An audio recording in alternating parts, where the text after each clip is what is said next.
Exam பாயிண்டருக்கு வரவேற்கிறேன். இந்தியாவில் ஒவ்வொரு ஆண்டும் டிசம்பர் 24ஆம் தேதி தேசிய நுகர்வோர் பாதுகாப்பு தினமாக அனுசரிக்கப்படுகிறது.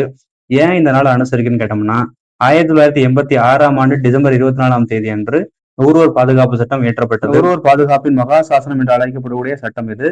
வீடியோ முழுசா பாருங்க. வீடியோட இறுதியில இந்திய, சர்வதேச மற்றும் தமிழ்நாட்டில் நுகர்வோர் இயக்கத்தின் தந்தை யார் யார் அப்படிங்கிற பட்டியல் இருக்கும். 1986ஆம் ஆண்டு இயற்றிய சட்டத்திற்கு மாற்றாக புதிய சட்டமாக நுகர்வோர் பாதுகாப்பு சட்டம் 2019 இயற்றப்பட்டது. அந்த சட்டம் செயல்பாட்டுக்கு வந்த நாள் ஜூலை 20, 2020. இந்த சட்டங்கள் எல்லாம் எந்த தேதியில செயல்பாட்டுக்கு வந்தது அப்படிங்கிறது தனி கேள்வியா கேட்க ஆரம்பிச்சிட்டாங்க. தேதி ரொம்ப முக்கியம். ஜூலை 20, 2020 முதல் திருத்தப்பட்ட புதிய நுகர்வோர் பாதுகாப்பு சட்டம் செயல்பாட்டில் உள்ளது. நுகர்வோர் பாதுகாப்பு சட்டம் 6 விதமான உரிமைகளை வழங்குகிறது ஒவ்வொரு நுகர்வோருக்கும். பொருட்களை தேர்வு செய்ய உரிமை, ரைட் டு சாய்ஸ். 2வது ரைட் டு சேஃப்டி.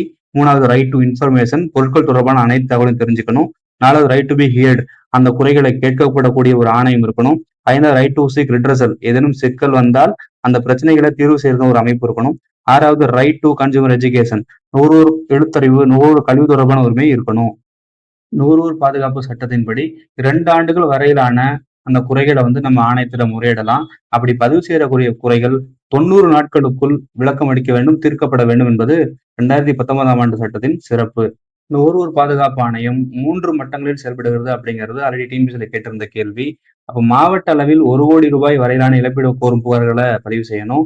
1 கோடியிலிருந்து 10 கோடி வரையிலான இழப்பீடு கோரும் புகார்களை மாநில நுகர்வோர் குறைதீர் ஆணையத்தில் பதிவு செய்யணும். 10 கோடிக்கு மேல் இருக்கக்கூடிய இழப்பீடு கோரக்கூடிய புகார்களை தேசிய நுகர்வோர் குறைதீர் ஆணையத்தில் பதிவு செய்ய வேண்டும். இது அடிக்கடி கேட்டிருக்கிற கேள்வி. நுகர்வோர் குறைதீர்ப்பு ஆணையங்கள் 3 மட்டங்களில் செயல்படுகிறதுன்னு சொல்லி வச்சிருந்தோம். இது அப்ரிவேஷன்ல அடிக்கடி கேட்பாங்க. DCDRF, district consumer dispute redressal forum.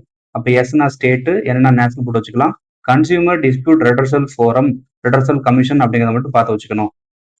சர்வதேச நுகர்வோர் இயக்கத்தின் தந்தை ரால்ஃப் நடார். இந்திய நுகர்வோர் இயக்கத்தின் தந்தை என்று அறியப்படுவதர் பிரதீப் எஸ் மேத்தா.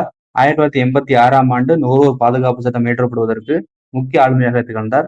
தமிழ்நாட்டின் நுகர்வோர் இயக்கத்தின் தந்தை மற்றும் முன்னோடி என்று அறியப்படுபவர் திரு தேசிகன். இது போன்ற இன்னும் பல முக்கியமான தகவலை தெரிஞ்சுக்க இந்த சேனலை மறக்காம சப்ஸ்கிரைப் பண்ணி வச்சுக்கோங்க. உங்க நண்பர்களோட பகிர்ந்துக்கோங்க. நன்றி.